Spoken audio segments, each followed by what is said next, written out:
Description: imagine a world where your video calls are replaced by holographic communication.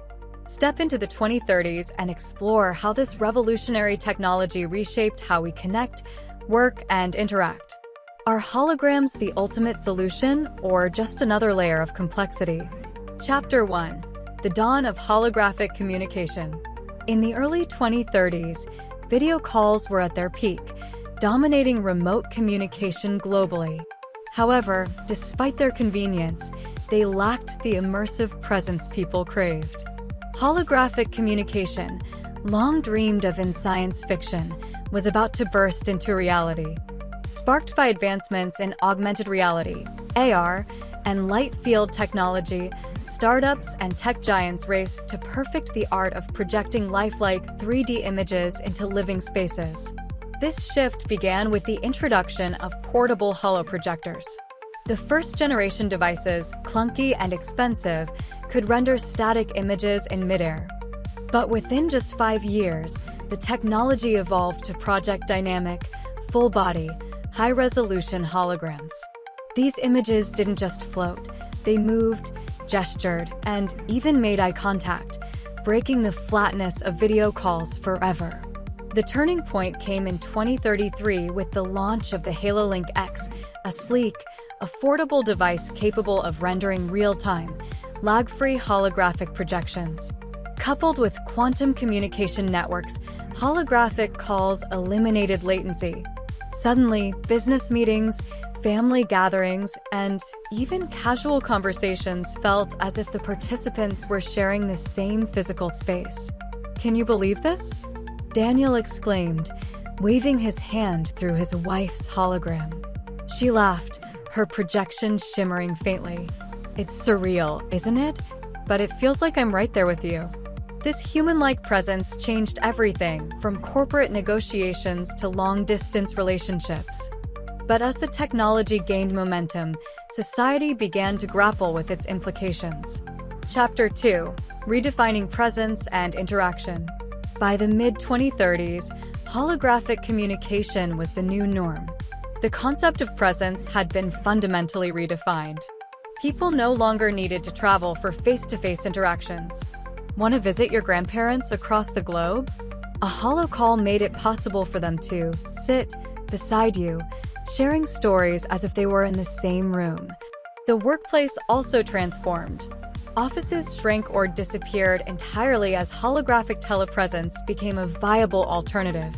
Employers hosted virtual boardrooms where participants' holograms sat around a shared table. Gestures, subtle expressions, and the dynamics of body language were preserved, making collaboration as natural as it was in person. But the benefits came with challenges. People began to notice the uncanny valley, the slight discrepancies in the way holograms behaved. Eye contact, for instance, wasn't perfect, and the shimmer of projections sometimes betrayed their artificial nature.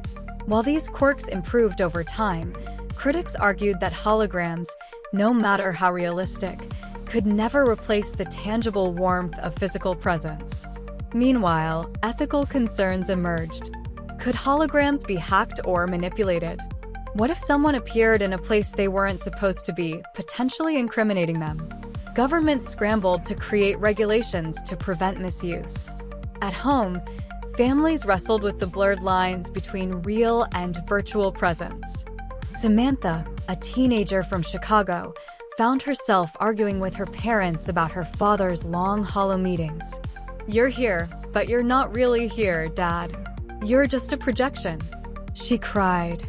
Still, the convenience and emotional impact of holographic communication made it an indispensable part of life.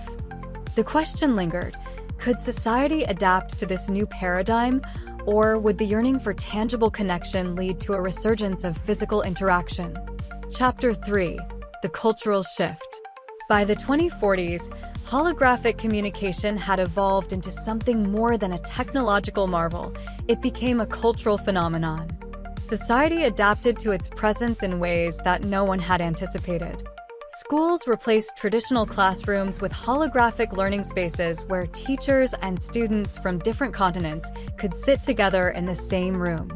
Artists embraced holograms, creating immersive performances that combined physical and virtual reality. Social etiquette also shifted.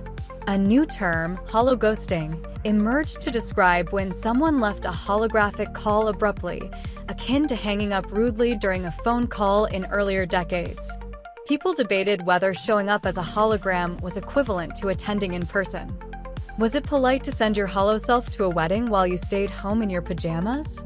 Religious institutions faced unique challenges. Some embraced holographic services, arguing they allowed for greater community outreach. Others rejected the technology entirely, claiming it diluted the sacredness of gathering in physical spaces. Father Miguel, a priest in Sao Paulo, expressed the tension. Faith is not just words, it's the shared warmth of being together. A hologram cannot replicate the human soul. Despite these debates, the convenience and flexibility of holographic communication entrenched it in daily life. But as the technology became ubiquitous, new concerns about its effects on human connection began to surface. Chapter 4: The Intimacy Paradox. While holograms provided unparalleled convenience, they also exposed a paradox. The very tool that brought people closer could also drive them apart. Many people started to rely on holograms as a substitute for physical presence. Relationships, once sustained by occasional but meaningful visits, now existed almost entirely in virtual spaces. This paradox hit Jenna and Alex, a couple separated by continents, particularly hard. Initially, they embraced holographic calls, thrilled to see each other's faces in vivid detail. But over time, Jenna felt a growing emptiness. "You're here, but it's not you," she confessed during one call.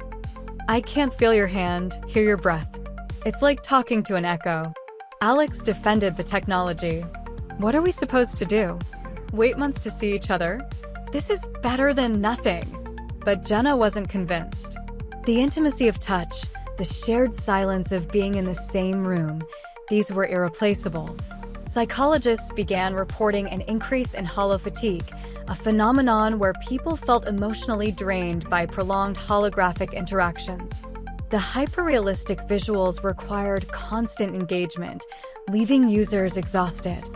Some theorized that this fatigue stemmed from the subconscious effort to reconcile the artificial with the real. Despite these challenges, innovations continued to push the boundaries. Developers experimented with tactile feedback suits, which allowed users to feel holograms. The suits were expensive and awkward, but they hinted at a future where the lines between physical and virtual presence might blur even further. However, the question remained, could technology ever truly replicate the depth of human connection, or were people destined to remain holographic shadows of themselves in the digital age? Chapter 5: The Rise of Holo-Cities. As holographic technology matured, it began reshaping entire urban landscapes.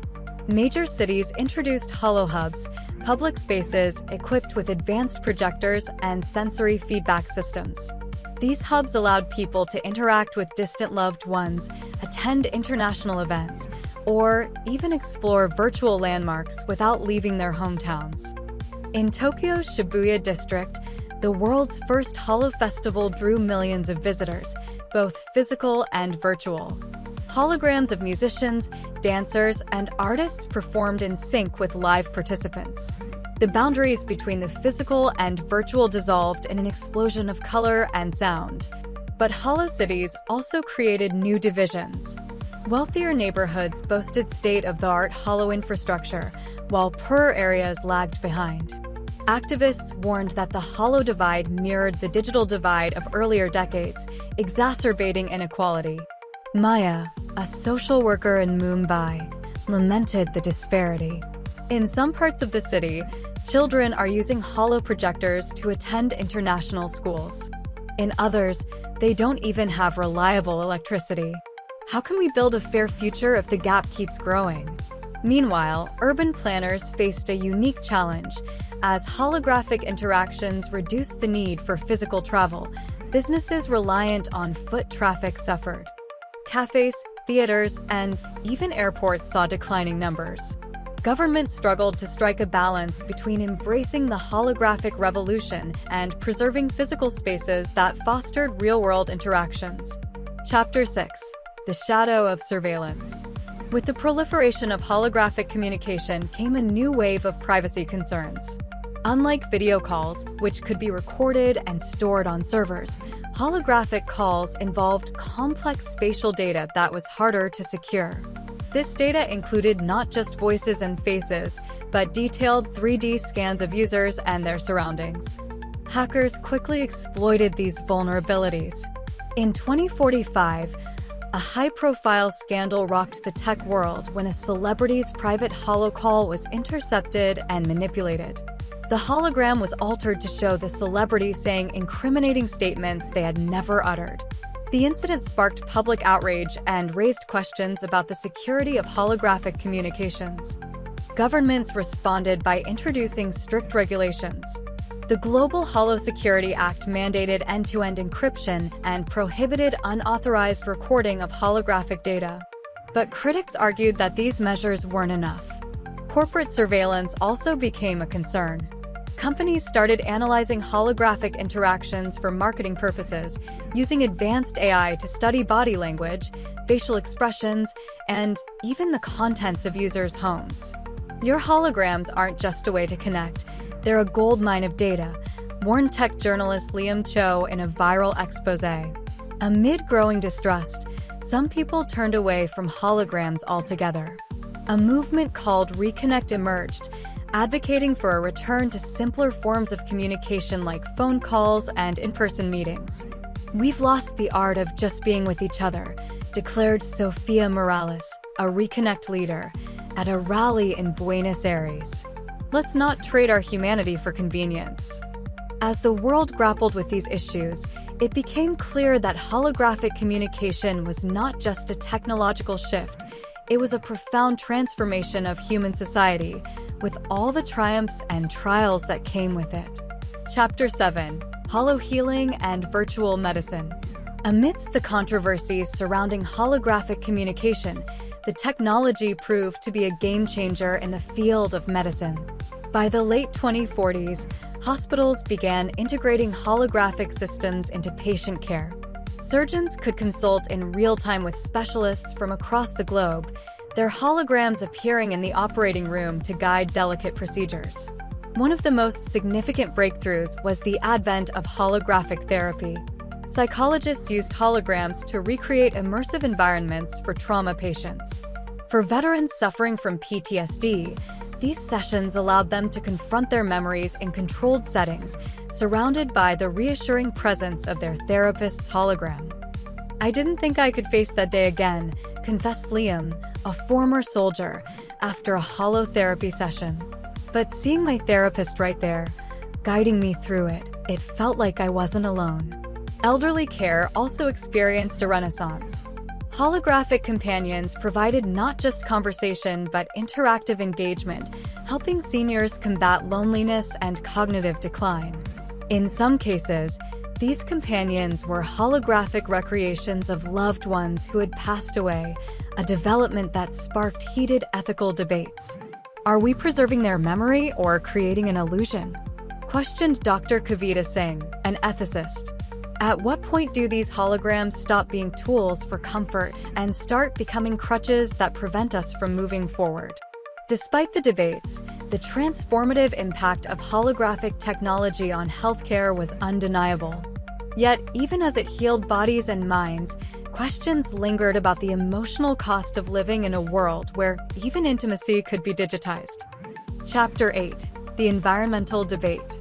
As holographic communication eliminated the need for travel, many heralded it as a solution to the climate crisis.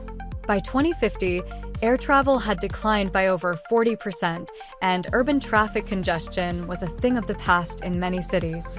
Conferences, concerts, and even tourism could be conducted virtually, reducing humanity's carbon footprint significantly. However, this shift wasn't without its environmental challenges. The servers and quantum networks powering the holographic revolution required immense amounts of energy. By 2052, experts warned that holotech was contributing to a new form of pollution, data smog, the environmental cost of storing and processing massive quantities of holographic data.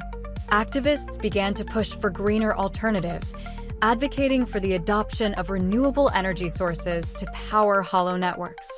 Tech companies responded with varying degrees of commitment. Some invested heavily in sustainability, while others prioritized profitability over ecological concerns. Holo communication may save us from one crisis, only to lead us into another, cautioned environmental scientist Dr. Elena Hargrove during a global forum. The question is, can we innovate responsibly, or will we repeat the mistakes of the past? Meanwhile, a growing movement of holo minimalists emerged, choosing to limit their use of holograms in favor of simpler, less energy-intensive technologies. They argued that true sustainability required not just innovation, but a fundamental change in how society valued convenience over conservation.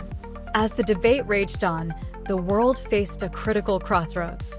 Would holographic communication fulfill its promise as a tool for connection and sustainability, or would it become another example of humanity's inability to balance progress with responsibility?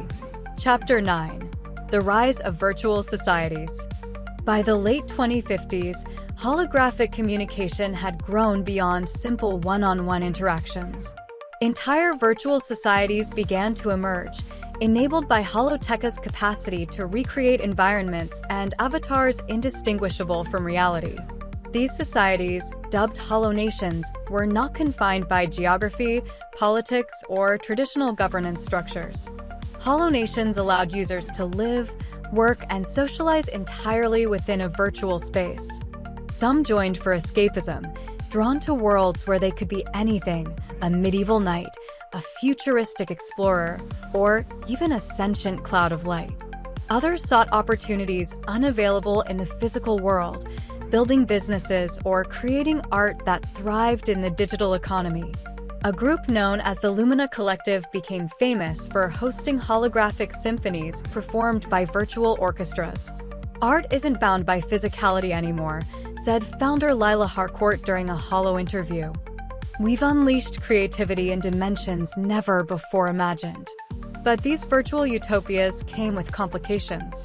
Debates erupted over the legal and ethical status of holo-nations. Were they merely hobbies or legitimate extensions of human society? Could they govern themselves? And how could laws apply to actions in a virtual realm? When a high-profile holo avatar was murdered during an event, the question of accountability reached a fever pitch.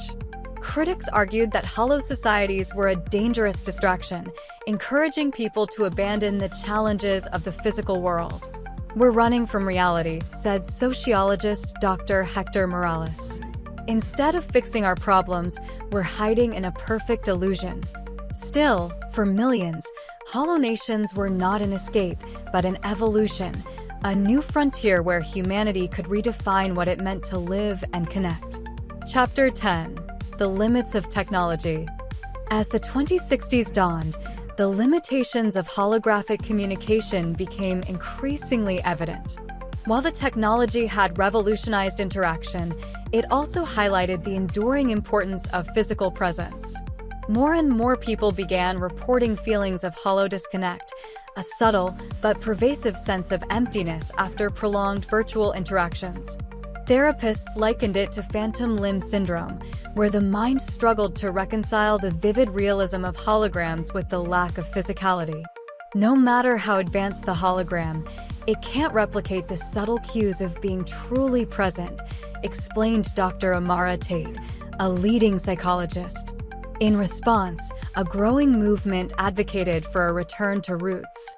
Communities began organizing unplugged events, where holograms were forbidden and participants engaged in face-to-face interaction. These gatherings rekindled interest in activities that holograms had replaced: travel, shared meals, and the simple joy of touch. For decades, we thought convenience was the ultimate goal, reflected Sarah Lee, a historian documenting the holo revolution. But now, we're realizing that connection isn't just about seeing or hearing someone, it's about feeling their presence in ways no technology can replicate. By 2065, society began to strike a balance. Holographic communication became a tool rather than a default, reserved for moments when physical presence was impossible. At the same time, efforts to enhance physical infrastructure and foster real-world relationships saw a resurgence. This period marked a turning point, where humanity learned to embrace technology not as a replacement for reality, but as a complement to it. The holographic revolution had transformed the world, but its ultimate lesson was that even the most advanced technology could never replace the simple power of human touch. Chapter 11: A New Era of Balance. By the 2070s, the world had found a delicate equilibrium between holographic and physical interaction. Holographic communication remained integral to society, but its role had matured.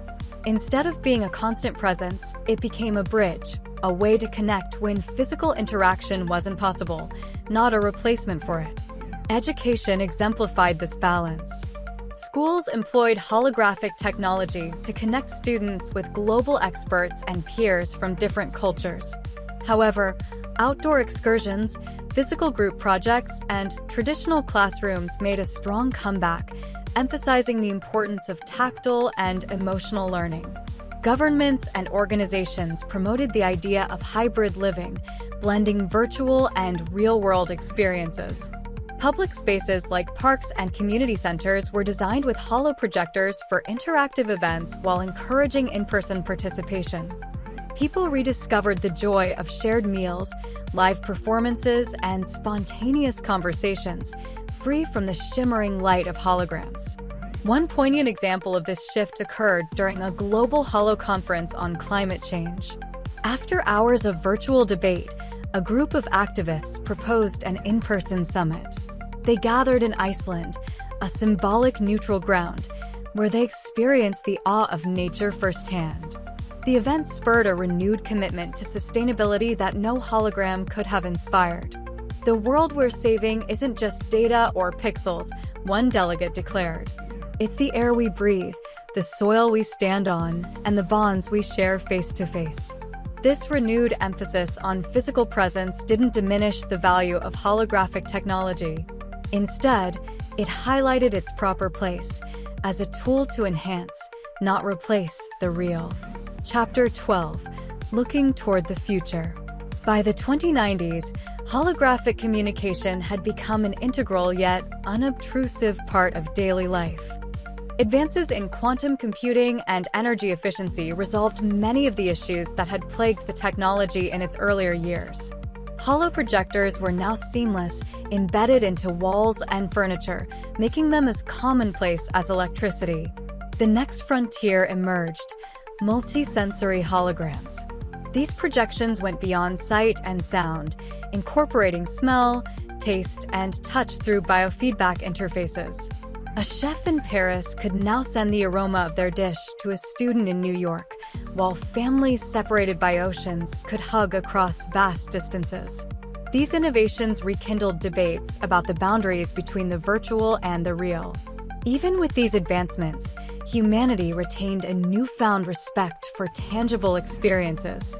Museums, theaters, and cultural festivals thrived as people sought authentic moments. The question was no longer whether holograms could replicate reality, but how they could coexist with it. Reflecting on nearly 6 decades of transformation, sociologist Elena Rivera summarized the journey. Holographic communication showed us what was possible, but it also reminded us of what's irreplaceable. Technology is at its best when it brings us closer to the things that truly matter. As the century neared its close, humanity stood on the cusp of another technological revolution. Yet the lesson of holographic communication endured.